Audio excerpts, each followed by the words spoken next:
Bem-vindos à última aula de interações atômicas e moleculares. Nas últimas duas aulas falamos da estrutura e das propriedades elétricas de sólidos. Nesta aula tratamos de algumas outras propriedades, das cores, de transporte de energia e das propriedades mecânicas e magnéticas deles. Começando pelas cores. O que é a cor de um objeto? É a luz que chega nos nossos olhos quando luz branca incide no objeto. Ela é, então, determinada pelo montante de luz de cada comprimento de onda que é absorvida, que não é absorvida e que é reemitida. E isto é determinado pela estrutura de bandas de energia que conhecemos na aula anterior. Então, voltamos aos condutores e semicondutores. Em condutores ou metais, luz que é absorvida normalmente é reemitida na forma de fótons, mas não necessariamente com o mesmo comprimento de onda. Já que o limite entre níveis ocupados e desocupados fica no meio de uma banda, luz pode ser absorvida de energias ínfimas, de um pouco abaixo a um pouco acima do nível de Fermi, até energias altas do limite inferior ao limite superior da banda, como simbolizam as duas flechas. Só as maiores energias, correspondendo aos raios X e gama, superam o tamanho da banda, mas estas não influenciam na cor. É difícil prever a cor que o corpo tem, já que ele absorve e reemite em vários comprimentos de onda. Afinal, depende dos detalhes da estrutura de bandas. Dois exemplos. Prata reemite em todos os comprimentos de onda do óptico, tal que prata acaba sendo branco metálico. Enquanto cobre reemite mais em frequências baixas, do vermelho ao amarelo, do que nas altas, do verde até o violeta. Por isto, o cobre acaba sendo vermelho. De maneira similar, dá para explicar as cores de outros metais. Vamos aos semicondutores e isolantes. Ao contrário dos metais, eles quase não reemitem luz. A energia absorvida é mais frequentemente emitida como calor. Quanto à absorção, esta acontece apenas para energias altas o suficiente para excitar os elétrons, isto é, acima da energia do gap entre as bandas de valência e de condução. É a luz com energias abaixo deste valor que não é absorvida, mas espelhada e espalhada pelo material que constitui a cor dele. Um exemplo, para sulfídio de cádmio, a energia da lacuna é de 2,4 eV, o que corresponde à luz verde. Por isto, luz mais energética que o verde é absorvida e luz menos energética, isso é, luz vermelha, laranja e amarela, é o que vemos. E sulfídio de cádmio parece amarelo-laranja. O segundo assunto desta aula de propriedades diversas dos sólidos é o transporte de energia. Já que, num sólido temos muitos átomos ou moléculas iguais, eles também terão os mesmos níveis de energia. Tal que, se um deles está num nível excitado, a energia liberada quando ele recai para o estado fundamental é exatamente a energia necessária para excitar um vizinho. A excitação pula de um átomo ou molécula para outro. E de lá para o próximo, etc. A excitação se propaga pelo material como se fosse uma partícula. Chamamos isto de pseudopartícula. Conhecemos vários como os fónons ou os buracos da aula anterior. Uma excitação que se propaga chamamos de exciton. Quanto à velocidade de propagação de excitons, ela é mais alta em materiais naquelas as partículas têm acoplamento mais forte entre si. Vamos para as propriedades mecânicas dos sólidos, mais precisamente como eles reagem a forças externas. Definimos como tensão a força por unidade de área naquela a força age. Obviamente, a unidade da tensão é Newton por metro em quadrado. E o resultado da força chamamos de deformação, que pode ser reversível ou permanente. A definição da deformação é a mudança relativa da grandeza sendo deformada, um comprimento ou volume. A deformação é sem unidade. Dependendo da geometria, distinguimos entre três casos. Na prática, tensões e deformações podem ser alguma combinação dos três. Vamos para o primeiro. Se a força age em um eixo querendo encurtir ou elongar o corpo, chamamos a tensão de uniaxial e a deformação de compressão ou tração. Esta última é, pela definição, a percentagem por aquela o corpo é comprimido ou elongado na direção da força. O segundo caso ocorre se a força age perpendicular ao eixo que liga os pontos de aplicação da força. Neste caso, chamamos a tensão de cisalhamento ou tensão cisalhante e a deformação simplesmente de cisalhamento. As definições são ilustradas nesta figura. O terceiro caso acontece quando as forças atuam de todos os lados querendo comprimir ou expandir o corpo de maneira igual em todas as direções sem mudar a forma. Chamamos a tensão de tensão hidrostática ou pressão e a deformação de deformação hidrostática. No caso, a área de aplicação é a superfície inteira do corpo e a deformação a variação fracional do volume. Para os três casos, o comportamento da deformação em função da tensão é similar. Enquanto a tensão é fraca, a deformação é proporcional a ela irreversível, isto é, ela se desfaz quando a força para de agir. Chamamos este regime de regime elástico. Podemos ver a proporcionalidade nesta figura. A tensão os eixos são invertidos em relação ao que se espera, pelo menos. A tensão que é a causa é o eixo Y e o efeito, a deformação, o eixo X. Se a força é mais forte e ultrapassa um certo limite, a deformação não é mais proporcional à tensão.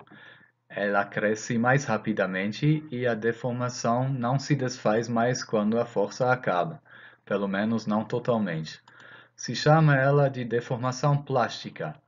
O limite a partir daquele isto acontece é chamado limite elástico. Se a força ou tensão aumenta ainda mais, o corpo quebra. Isto acontece num limite chamado carga de ruptura. No caso da tensão fraca com deformação proporcional irreversível, ou seja, no caso elástico, podemos quantificar a rigidez de um material para um dado tipo de deformação pelo valor da constante de proporcionalidade tensão por deformação resultante, que chamamos de módulo.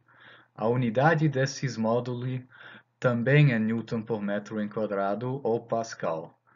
Pela ordem de grandeza desses módulos é mais comum usar gigapascal.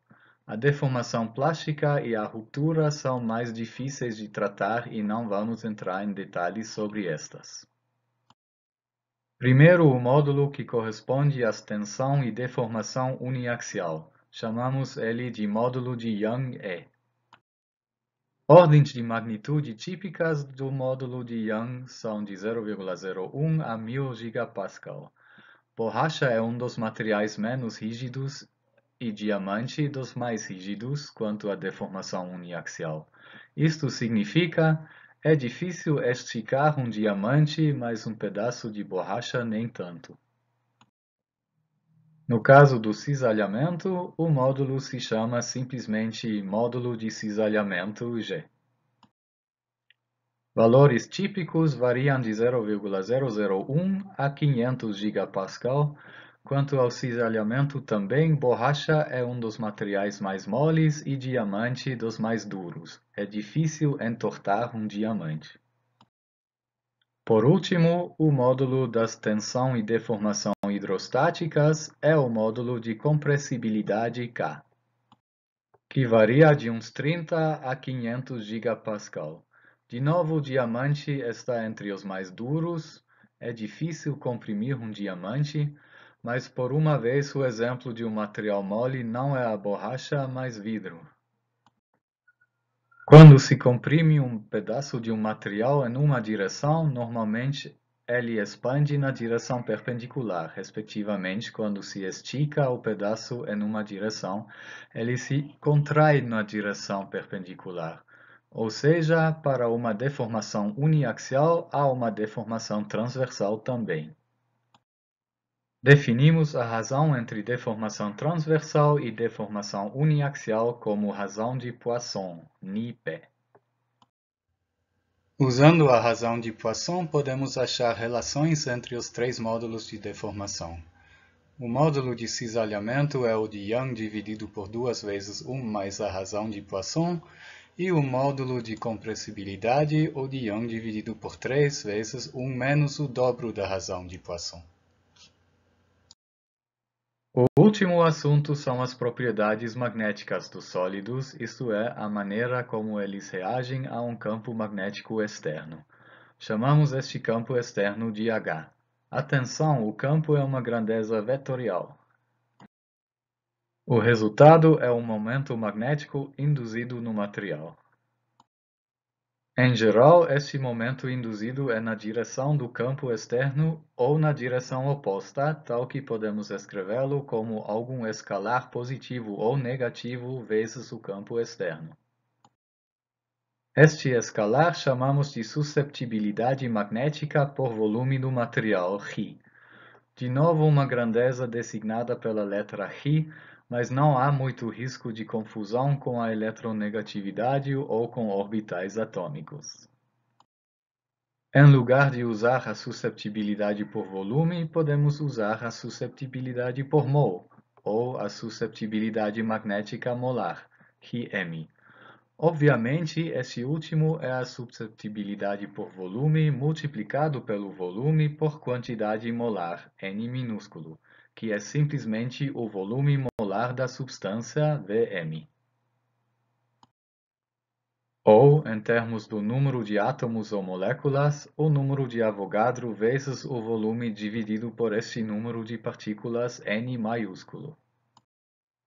Que é o volume por partícula, ou o inverso do número de partículas por volume, a densidade de partículas, aqui designado por N meio decorativo. O campo total no interior do material B será a soma do campo aplicado e do momento induzido, μ0 vezes H mais M, onde μ0 é a permeabilidade magnética no vácuo. Para entender as causas do momento induzido, podemos escrever a susceptibilidade magnética como aqui mostrado. A parte entre parênteses, a susceptibilidade volumar dividida pelo número de partículas por volume, é algo como a susceptibilidade por partícula. Como dá para ver, esta tem dois termos. Olhando primeiro para o segundo termo, o μ é o momento magnético permanente de uma molécula. O momento magnético conhecemos em fenômenos eletromagnéticos, ele é o análogo magnético ao número dipolo. No caso de partículas, ele é proporcional ao momento angular intrínseco, o spin, o que conhecemos do caso clássico. Cargas em rotação têm um momento magnético. O termo μ enquadrado sobre 3kT vem do alinhamento médio das partículas com o campo externo. Igual a um dipolo elétrico num campo elétrico, um dipolo magnético se alinha com o campo magnético, o alinhamento sendo melhor em temperaturas baixas. Anotem a semelhança dessa fórmula com a expressão para o alinhamento de um dipolo elétrico na 7ª aula. O primeiro termo, aquele Xi, é devido ao momento magnético induzido que as moléculas adquirem no campo, igual como elas adquirem um momento elétrico induzido no campo elétrico. De novo, vide aula 7. O Xi é chamado magnetizabilidade das moléculas, o análogo magnético à polarizabilidade. Este momento induzido é resultado da lei de Faraday-Lenz. Lembrete, a lei de Faraday em geral resulta em algo que se opõe à causa, tal que o momento induzido será na direção oposta do campo externo, que é a parte Lenz da lei. e faz que a magnetizabilidade das moléculas normalmente é negativa. Como visto 2 slides atrás, a susceptibilidade magnética por mol é a volumar dividida pelo número de partículas por volume e multiplicada pelo número de Avogadro. Juntando as grandezas constantes em duas novas constantes A e C, obtemos uma lei empiricamente descoberta por Pierre Curie, do famoso casal Curie, durante seu doutorado, de que a susceptibilidade magnética diminui quando a temperatura aumenta. Dependendo do sinal de Rie, isto é, se o momento induzido no material é paralelo ou antiparalelo, e da ordem de magnitude deste momento, existem várias classes de materiais. Aqui tratamos dos 3 mais frequentes. Em materiais feitos de moléculas sem spin, ou seja, sem momento magnético permanente, o termo devido ao alinhamento dos momentos das moléculas é zero, e temos apenas o termo devido aos momentos induzidos, que normalmente é negativo. Por isto, nestes materiais, o momento induzido é antiparalelo ao campo externo, o que causa uma redução em relação ao campo externo no interior do material. Mas o efeito é fraco, tal que o campo no interior é só da ordem de uma parte em 100.000 mais fraco do que no exterior. Isto é, a susceptibilidade é da ordem de -10 a -5. Chamamos estes materiais de diamagnéticos, dado que o campo no interior é quase o mesmo que o externo, ou seja, que o efeito do momento induzido é muito fraco. Estes materiais são vistos como não magnéticos. Exemplos são água, madeira, a maioria dos compostos orgânicos, como petróleo e alguns plásticos, e muitos metais, incluindo o cobre, especialmente os pesados com muitos elétrons, como o mercúrio, o ouro e o bismuto. Um caso especial vimos no final da última aula. Num supercondutor, o campo no interior é sempre nulo, senão ele para de ser supercondutor, o que podemos interpretar como um momento induzido que cancela exatamente o campo externo, isso é, ele é igual ao campo externo, mas na direção oposta. A susceptibilidade é, então, -1 e temos um material perfeitamente diamagnético. A segunda classe são materiais compostos de moléculas com spin, ou seja, com momento magnético permanente. Neste caso, o termo devido ao alinhamento das moléculas com o campo externo domina e a susceptibilidade é positiva. O momento induzido é paralelo ao campo externo, o que causa um aumento do campo no interior em relação ao externo. Porém, esse efeito é fraco também. O aumento normalmente é da ordem de uma parte em 10.000 ou no máximo 1.000. Materiais deste tipo chamamos de paramagnéticos. Exemplos são sódio, magnésio, cálcio, estrôncio, bário, alumínio, oxigênio, tecnécio, platina, urânio e outros. A terceira classe são, em princípio, também materiais paramagnéticos, mas com aqueles acontece algo surpreendente abaixo de uma certa temperatura limite, a temperatura de Curie. Também descoberta por Pierre Curie, essa temperatura não precisa ser muito baixa. Há um monte de materiais para aqueles a temperatura de Curie é de algumas centenas de graus Celsius acima de zero, tal que o fenômeno que vamos descrever agora pode acontecer em temperaturas ambientes. Nestes materiais, o alinhamento das moléculas com o campo externo é total em domínios relativamente grandes, isto é, dentro de um domínio destes, todas as moléculas se alinham com o campo, o que pode chegar ao alinhamento de todas as moléculas do material. Isto causa não apenas um aumento pequeno, mas um aumento enorme do campo no interior do material, por um fator 1000 a 10.000, e a susceptibilidade, sendo uma unidade a menos que esse fator, será então também desta ordem. Chamamos esses materiais ferromagnéticos porque o ferro é um dos exemplos mais conhecidos. Com temperatura de Curie de 770 graus Celsius, o ferro é ferromagnético em condições normais. Outros exemplos incluem cobalto e níquel. Em alguns materiais ferromagnéticos, o momento induzido permanece quando o campo externo é desligado e vira um momento magnético permanente. O resultado é um ímã, às vezes também chamado de magneto. Magnetita, um óxido de ferro, é um ímã permanente encontrado na natureza e deu o nome ao fenômeno. Ímãs industrialmente produzidos são frequentemente feitos de aço magnetizado, isso é, ferro com alto teor de carbono. Foi isso da disciplina Interações Atômicas e Moleculares. Espero que vocês acharam interessante e que entenderam tudo. Qualquer coisa, vocês podem me contatar por e-mail, Facebook ou nos lives. Até mais e fiquem saudáveis.